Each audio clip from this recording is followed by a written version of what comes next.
demandé qu'est-ce que j'allais pouvoir lancer comme produit qui soit suffisamment accessible et qui puisse aider le plus grand nombre. Et je voulais un produit qui soit scalable en fait. Le freebie que tu as créé était parfaitement aligné avec le produit que tu souhaitais vendre et c'est ce que je conseille aussi. Ouais, j'ai été super contente du lancement. Ouais. Franchement, on va revenir dessus, mais très très chouette, ouais. Bienvenue sur Le Bout du Tunnel, le podcast où vous apprendrez tout sur les lancements d'entrepreneurs inspirants. Je suis Kevin Pem, j'accompagne les coachs et les formateurs à performer grâce au tunnel de vente. Et dans ce podcast, vous allez découvrir leur retour d'expérience et leurs challenges du quotidien. Mais vous obtiendrez aussi leurs conseils d'experts sur ce qui marche vraiment. Parce que bon, les interviews d'entrepreneurs qui font des millions, c'est bien, mais connaître la réalité du marché à votre échelle, c'est encore mieux. Bref, je suis là pour vous aider à voir le bout du tunnel. Salut Bérangère, je suis super content de te recevoir sur le podcast aujourd'hui parce que ça fait un moment que je te suis. On a fait un coaching en groupe ensemble et puis c'est super inspirant ce que tu fais. J'adore ce que tu fais sur LinkedIn. J'adore ce que tu as lancé récemment. Et justement, petit teasing, on est là pour parler de ça. Est-ce que en 2 mots, tu pourrais te présenter pour les auditeurs, s'il te plaît? Yes, avec plaisir. Bah, déjà, juste un grand merci à toi, Kevin, pour l'invitation, parce que voilà, ça fait trop plaisir de participer à un podcast, d'être de l'autre côté du micro aussi. Donc moi, c'est Bérangère, je suis une ex-recruteuse salariée reconvertie en freelance sur de la création de contenu. Donc moi, ma mission, en fait, c'est vraiment de décomplexer les gens sur la création de contenu. Et comment je fais? Soit j'écris pour eux, soit je leur apprends en fait à écrire. Et donc, je leur donne des outils ou bien je les coach en fait pour dépasser leur blocage et finalement créer du contenu avec plaisir et simplicité. Top. Top. Très très intéressant, franchement, tu as un super positionnement. De ce que j'ai compris, tu accompagnes des entrepreneurs en individuel, mais Ouais. tu as aussi récemment lancé un mini-produit qui a bien fonctionné. Ouais. Bon, je tease un petit peu, mais on est là pour avoir aussi tes retours. Donc, en Yes. gros, ça s'appelle les anti-sèches LinkedIn. Est-ce que tu pourrais nous Ouais. expliquer ce que c'est rapidement et comment t'es venue l'idée? Ouais, alors effectivement, les anti-sèches LinkedIn, alors à la base ça s'appelait La Ruche, il y a eu un petit repositionnement en cours de route pour que ce soit beaucoup plus clair et beaucoup plus lisible pour les gens qui allaient acheter le produit. Donc ça fait partie aussi des erreurs entre guillemets de lancement ou des apprentissages, on va dire ça comme ça. Les anti-sèches LinkedIn, c'est quoi? C'est une sorte de boîte à outils dans laquelle tu vas avoir 25 templates de posts qui sont prêts à l'emploi. Donc en fait c'est comme des textes à trous, tout est déjà fait, il y a juste à mettre tes propres mots, tes propres expériences, tes propres outils, bref, ce que tu veux pour compléter le post. Donc l'objectif, c'est de te faire gagner beaucoup de temps, en fait, sur la rédaction, puisque c'est 80% du travail est déjà fait, et aussi te faire gagner des idées, parce que des fois, j'ai des personnes qui n'utilisent pas le post tel qu'il a été rédigé, mais qui disent, tiens, ça me donne une idée, et du coup, je vais le dérouler sur mon propre post. Donc ça, c'est la première partie du produit. Et en fait, comme je voulais pas livrer des templates un petit peu bruts de pommes, j'ai créé à côté une espèce de mini formation pour te donner vraiment les bases sur LinkedIn.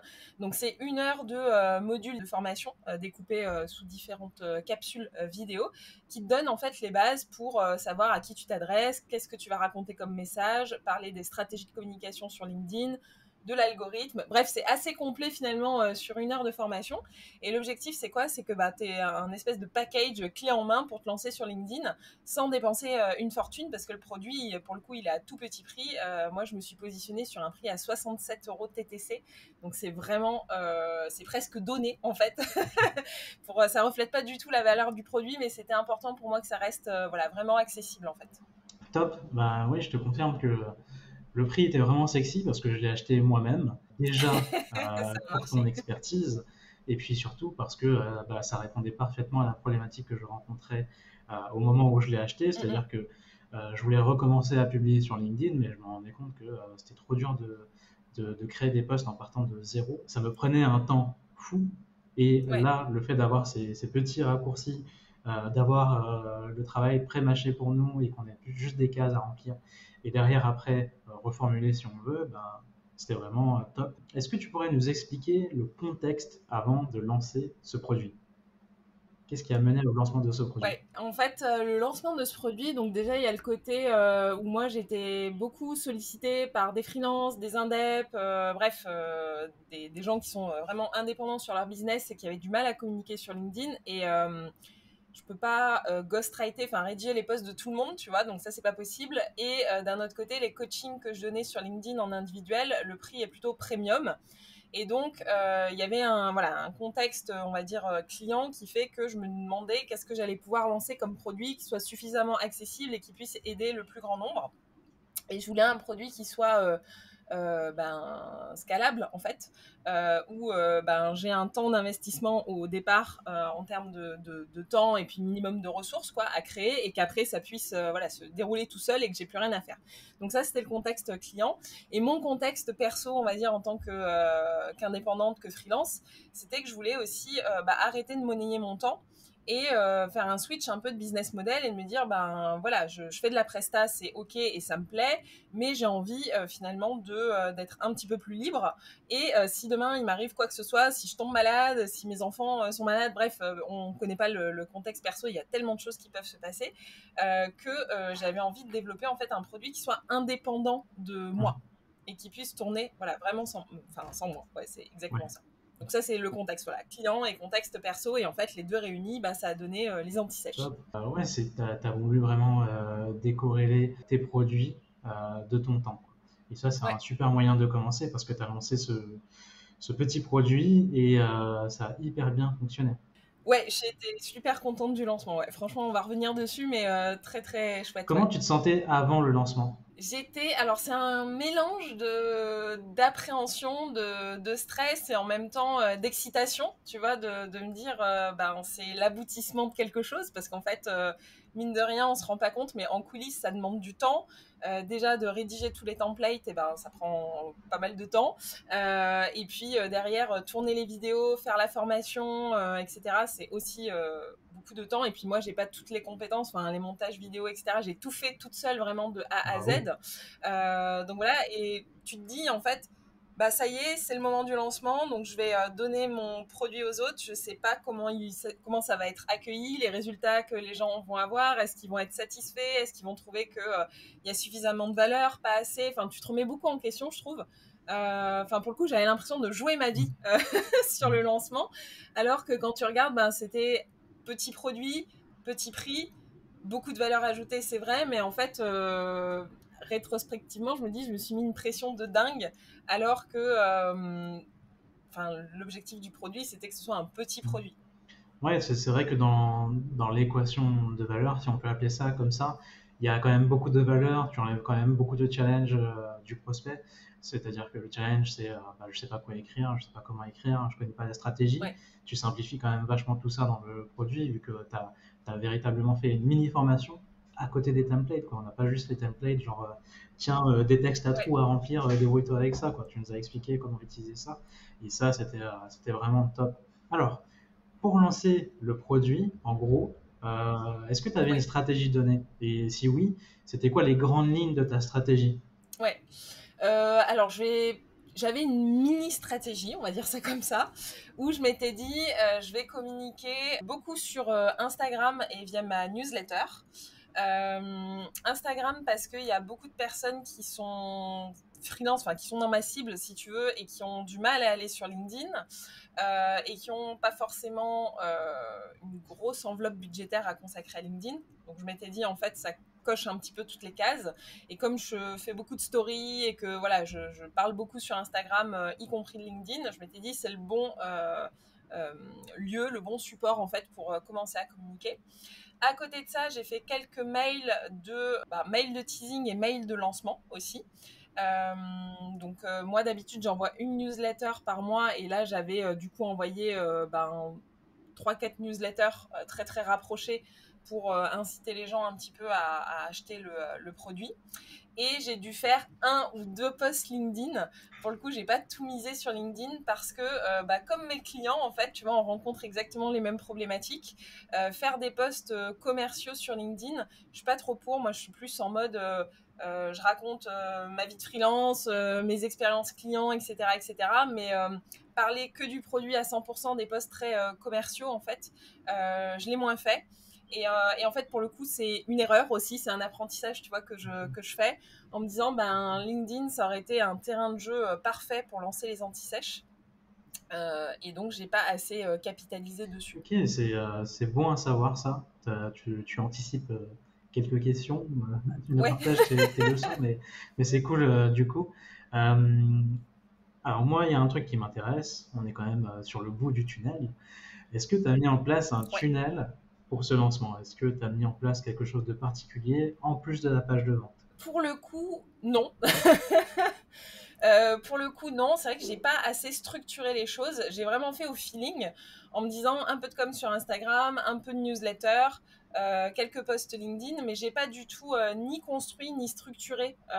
Et c'est pour ça que je suis hyper preneuse aussi, toi, de tes conseils et de tes retours, tu vois, là-dessus.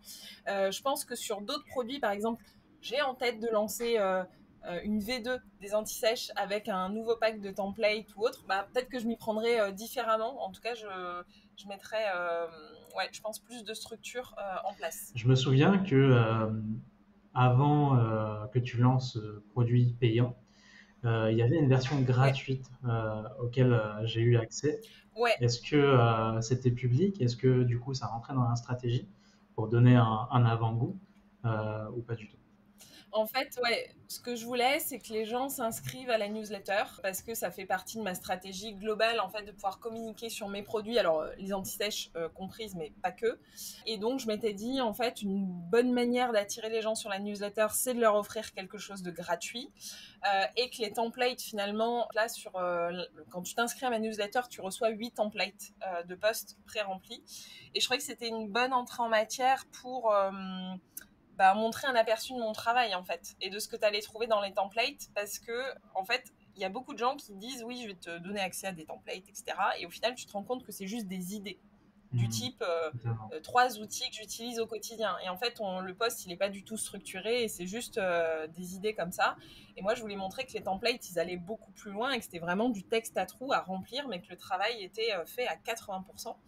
Et donc voilà, donc j'ai intégré ça dans la stratégie. Et pour le coup, c'était une bonne porte d'entrée. J'ai gagné, je pense que j'ai fait x2 sur ma liste d'inscription au niveau de la newsletter avec ce type de freebie. Top.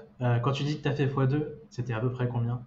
Là, pour le coup, j'ai démarré ma newsletter, j'avais 600 inscrits et je suis passée à presque Ah 1200. ouais, bravo, franchement. Euh, Donc c'est un ouais, beau... Voilà. ouais, c'est une bonne croissance. Peut-être que tu l'as pas fait exprès, mais en fait, tu as reproduit des étapes importantes d'une stratégie de lancement telle que je le fais avec mes clients en individuel. En fait, le freebie que tu as créé était parfaitement aligné avec le produit que tu souhaitais vendre et c'est ce que je conseille aussi. C'est-à-dire qu'avant ton lancement, Trop bien. 2 à 3 mois avant, ce que tu vas faire, c'est que tu vas créer un lead magnet qui va être 100% aligné sur Ouais. la problématique liée à ton produit final. Comme ça, tu donnes un avant-goût et tu sais que tes prospects qui arrivent sur la liste mail sont qualifiés pour la vente de ton produit final. Et ça, c'est ce que tu as parfaitement bien exécuté du coup. Ouais, c'est un échantillon pour le coup et enfin, je trouve que ça met aussi les gens en conscience et du coup quand tu sors un produit payant, ils savent déjà un peu à quoi s'attendre donc ça lève déjà quelques blocages. Mais pour le coup, c'était pas forcément calculé en mode stratégie. Mais top, bravo, franchement, c'était parfaitement Ouais, bien exécuté. Et surtout, tu avais coché en fait toutes les étapes d'un lancement.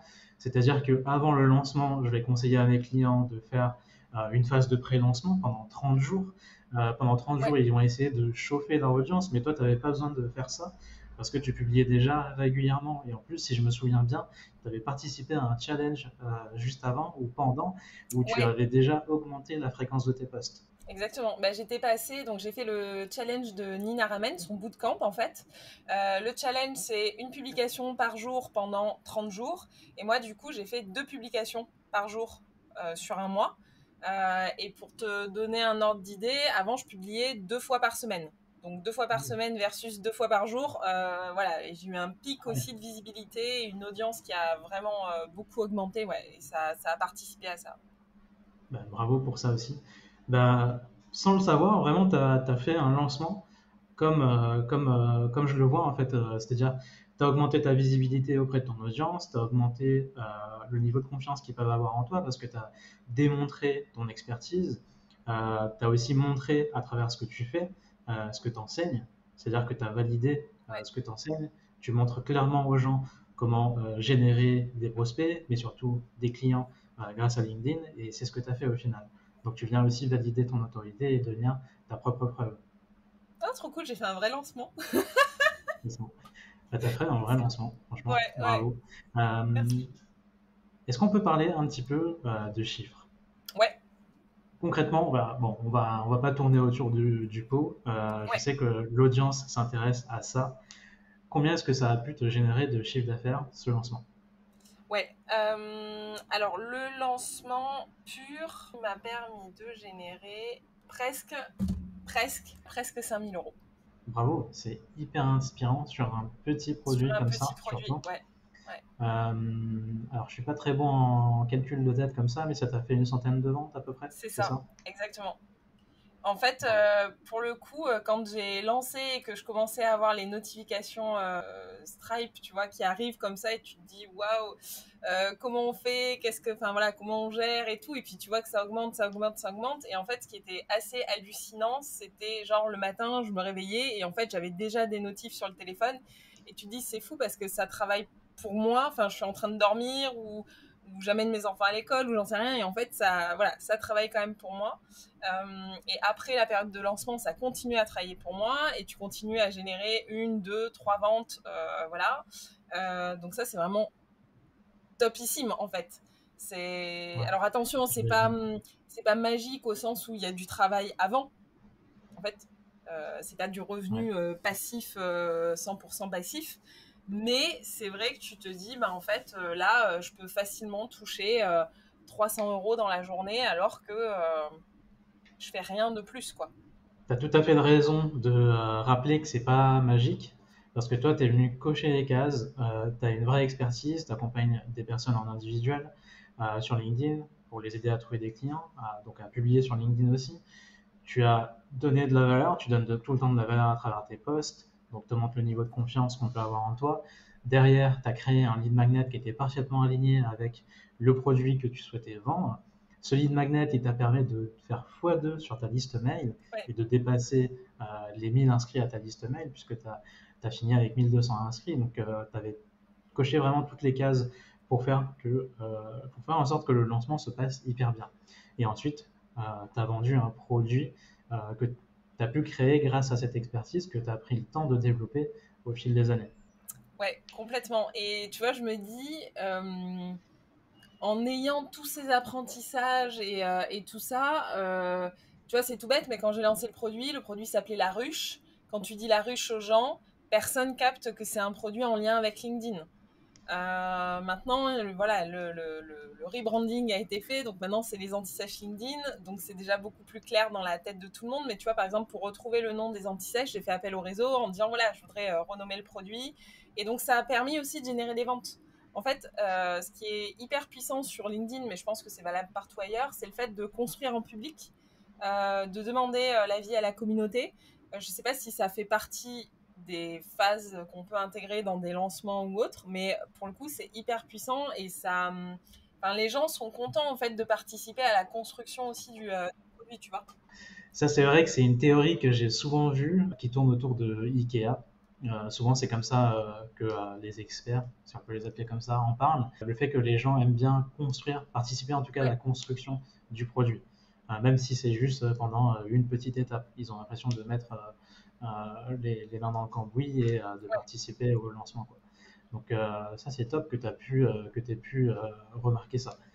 Euh, alors, du coup, bon, on sait déjà comment tu t'es senti, mais j'ai bien envie de te poser la question quand même.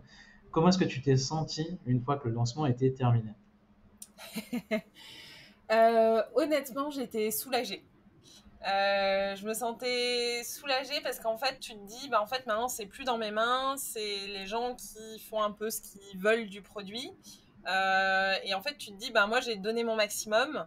J'ai fait tout ce que je pouvais pour transmettre un maximum de valeur, pour donner de la qualité, voilà, il y a toujours des choses qui sont perfectibles et qu'on peut améliorer. Mais après, c'est un peu comme quand tu as rendu ta copie en examen. Après, t'es plus maître du truc, donc ça sert à rien de stresser, même si tu as quand même l'appréhension d'avoir les premiers feedbacks, d'avoir les premiers retours. Mais après, une fois que les gens te disent, bah, c'est dingue, c'est génial, merci, ça m'a vraiment aidé, etc. Bah, tu redescends en pression et tu te dis c'est bon. Mission accomplie, si j'ai réussi à aider, tu vois, si tous les gens qui ont acheté le produit, ils y ont trouvé un minimum de valeur, c'est bon, le pari est réussi, je peux me détendre. Top. Est-ce que avant ou pendant le lancement, tu as quand même ressenti un espèce d'aspect négatif comme de la charge mentale, de la peur ou quelque chose comme ça? Oui, oui, oui. Je pense qu'à un moment donné, je ne saurais pas te dire si ça a duré quelques heures, quelques jours, j'en sais rien, mais je me suis sentie comme, j'allais dire, un gros caca sur pattes. Enfin, voilà, vraiment, j'étais au fond du trou en me disant qu'est-ce que tu fais? Pourquoi tu as voulu lancer ça? Et tu vas pas être crédible. Les gens vont voir que le produit est pas bon, que finalement tu donnes des conseils en carton. Enfin, je pense que j'ai eu le syndrome de l'imposteur qui est venu me faire un énorme coucou J'ai pour l'impression que me c'est ça. déprécier. Ouais, vraiment. Et en fait, c'est soit tu l'écoutes et du coup tu lances pas le projet, soit tu te dis, en fait, mieux vaut fait que parfait. Et ça, pour le coup, c'est vrai que le fait d'être accompagné à côté dans le 3-6 de Pauline Sarda, puisqu'on est tous, on était plein d'indépendants à être accompagnés, c'est vrai que ça a aidé aussi sur cette phase de lancement de pouvoir partager des doutes, des craintes, des appréhensions et de dire en fait à un moment donné, juste tu mets en place les bonnes actions et c'est ok, tu avances. Voilà.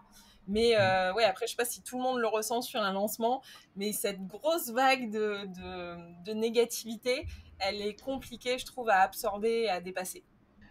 Je te confirme totalement tout ce que tu dis parce que actuellement, comme tu le sais, toi, je suis en phase de co-création de Ouais. mon produit Boost Your Launch pour accompagner les entrepreneurs à réussir leur prochain lancement. Et c'est vrai que je ressens ça au quotidien, vraiment. Mhm. Euh, je me dis que c'est pas au niveau, c'est pas suffisant, que ça va pas plaire ou ça aide pas vraiment les gens, alors que j'ai des super retours des membres fondateurs qui sont dedans et qui apprécient tout ce que je leur partage et qui me disent clairement c'est énorme tout ce que tu partages. Ouais. Mais ça n'empêche que au quotidien, le lendemain, je vais ressentir encore la même chose. Ouais, et tu vas te Et je pense demander qu'on est-ce que je fais assez? Est-ce que ça va leur être utile? Est-ce que je pourrais faire mieux? Et puis après, on est aussi dans un écosystème où il y a beaucoup d'entrepreneurs. La concurrence, elle est là, même s'il n'y a pas forcément de concurrence, on n'a pas tous la même perso, etc., etc. Mais mine de rien, la comparaison, elle est facile. Et je trouve que ça vient aussi alimenter ce syndrome de l'imposteur, de dire ah bah oui, un tel ou un tel est positionné à peu près sur le même segment que moi, il a fait mieux que moi, nani nana. Et en fait, je trouve que ça peut te laisser vraiment dans cette phase-là de négativité. Est-ce que du coup, tu as fait quelque chose en particulier pour dépasser ça ou c'est passé tout seul? Sur la phase des anti-sèches, non, c'est passé tout seul. Enfin, on va dire que j'ai absorbé le truc un peu comme je pouvais. Mais là, depuis, tu vois, je voudrais lancer la V2, je voudrais avancer sur d'autres projets et je suis un peu dans une phase de paralysie, on va dire, de comparaison et autres. Et donc, j'ai demandé un conseil aux autres indeps dans le 3-6. Et en fait, c'est vrai que c'est très, très juste. On m'a dit, essaye de te mettre un petit peu des œillères et d'être vraiment focus. Ça, c'est Pauline. D'être vraiment focus sur le produit, sur le lancement, sur ce que tu veux mettre en place. Et en fait, ne te laisse pas parasiter par tout ce qui est fait à côté parce que forcément, les idées que tu as, il y en a qui peuvent les avoir aussi. Et en fait, c'est pas grave. Avance, fais avec ta patte, voilà, ta cible, ta tonalité, tout ça. Et en fait, c'est ça qui va te permettre aussi de capitaliser. Sinon, tu n'avances jamais, en fait. Ouais, totalement. C'est vrai que j'avais eu ce conseil aussi de faire avec mon unicité, du coup, si on Ouais. peut appeler ça comme ça, ce qui nous rend unique. Et c'est vrai que c'est un bon conseil aussi. Mm-mm. Si tu devais retenir une leçon principale de ce lancement pour ton prochain lancement, ce serait quoi? De davantage communiquer. De pas avoir peur de saouler les gens, de marteler le message parce que moi j'étais vraiment dans cette croyance que au plus j'allais parler des anti-sèches, au plus j'allais saouler les gens, alors que quand tu décides d'être dans une période de lancement, c'est une période qui est plus ou moins courte quand même. Et donc, soit les gens, à la limite, ils les écoutent pas ou ils se désabonnent, ou voilà, mais en tout cas, les gens qui en ont besoin, tu vas leur apporter une solution. Donc la leçon, c'est être convaincu de ce que tu proposes, que ça a de la valeur, que ça peut aider des gens, que c'est une solution à un problème, et qu'en fait, tu viens pas saouler les gens, tu viens juste leur apporter la solution, en fait, sur un plateau, tu viens leur simplifier les choses. Donc la leçon, c'est de plus marteler le message, clairement. Ouais, totalement. Je te rejoins dans ce que tu dis, parce que c'est vrai que pour accompagner des clients en individuel sur ce sujet, c'est vrai qu'à chaque fois, peu importe leur stade, peu importe le chiffre d'affaires qu'ils génèrent, peu importe le nombre de lancements qu'ils ont déjà derrière eux, ils vont avoir peur de cette période, de trop vendre, entre guillemets, de trop saouler l'audience. Et comme tu dis, toute l'année, vous partagez des trucs pour aider l'audience gratuitement. Et ensuite, vous faites un lancement pendant une semaine, tous les 2 mois ou tous les 3 mois, et c'est OK de vendre, il faut y aller. Et comme tu dis, si on est convaincu de la valeur qu'on apporte à travers le produit, il n'y a pas de raison de ne pas vendre. Parce qu'au final, c'est pour aider le prospect. Je pense que c'est aussi la vision de la vente et le fait d'avoir peur à un moment donné. Enfin, en tout cas, moi, c'est une des craintes que j'ai, tu vois, de me transformer en requin et pas de pousser les gens à l'achat, mais de tellement insister, en fait, que c'est trop, alors qu'en fait, pas du tout. Et puis, il y a la façon dont tu passes le message aussi. T'es pas obligé d'arriver avec ta pancarte au-dessus de la tête et de dire achète mon produit. Non, tu peux le faire intelligemment, tu peux continuer à apporter de la valeur, même si tu es en phase de lancement, et c'est OK. Oui, c'est vrai que les gens souvent pensent que justement tu dois faire ça pendant 7 jours. Acheter mon produit, acheter mon produit, acheter mon produit. Non, la phase de vente ne se résume pas à ça. Tu as plein de formats de contenu qui sont optimisés pour la vente, comme le témoignage, les études de cas, les coulisses, etc.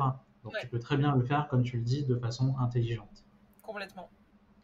Alors avant qu'on se quitte, Bérangère, j'ai envie de te poser une des questions signature du podcast. Si demain on t'offre 1 minute d'audience télé juste avant Koh-Lanta pour donner un conseil précieux à des entrepreneurs, tu leur dirais quoi ?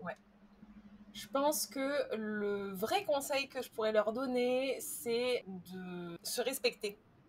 En fait, quand on est entrepreneur, quand on est freelance, quand on est indep, on peut vouloir déplacer des montagnes. On peut vouloir créer plein de produits pour plein de clients, pour gagner des missions, se challenger, etc., etc. Mais je pense que le truc qu'il ne faut surtout pas oublier, c'est soi et pourquoi on le fait. Parce qu'à la base, quand on est devenu indep, quand on est devenu freelance, c'est qu'on avait un vrai pourquoi, tu vois. La liberté, le fait de gagner son temps, d'avoir une vie paisible, enfin, tu vois, bref, peu importe la motivation. Et je pense que le conseil, c'est juste de ne pas oublier ce déclic en fait à la base pourquoi on est devenu indep et de continuer à se respecter dans la durée et ça c'est pas toujours évident à faire. Merci beaucoup Bérangère, c'est un super épisode rempli de pépites et c'est super inspirant de voir ce que tu as réussi à faire sur les mini produits parce que c'est vrai qu'on a beaucoup d'histoires de lancement sur des gros produits, sur des formations, sur des coachings de groupe, etc. High ticket, si j'ai envie si je peux dire ça. Pour ceux que ça intéresse, on vous prévoit un petit résumé par écrit. Le lien sera en description. Bérangère, où est-ce qu'on peut te retrouver pour profiter de ton expertise ? Yes, je pense que le plus simple c'est sur LinkedIn. Tu tapes Bérangère Gonzalez ou sinon on peut me retrouver sur Insta aussi. Le compte c'est Je deviens freelance. Donc voilà, mais voilà, essentiellement sur LinkedIn. Mais je voulais vraiment te dire un gros merci Kevin pour l'invitation. J'ai adoré parler de tout ça et vraiment les conseils que tu donnes sont aussi de super pépites. Donc merci beaucoup. Merci à toi pour le partage. Et puis pour ceux qui veulent retrouver Bérangère, tous les liens seront en description. Et je te dis à bientôt Bérangère. Yes, merci Kevin, salut. Salut, bye. Rendez-vous en description pour télécharger le récap de cet épisode avec les conseils actionnables. Si cet épisode vous a plu, n'hésitez pas à me le faire savoir et à le partager. Et surtout, lancez-vous.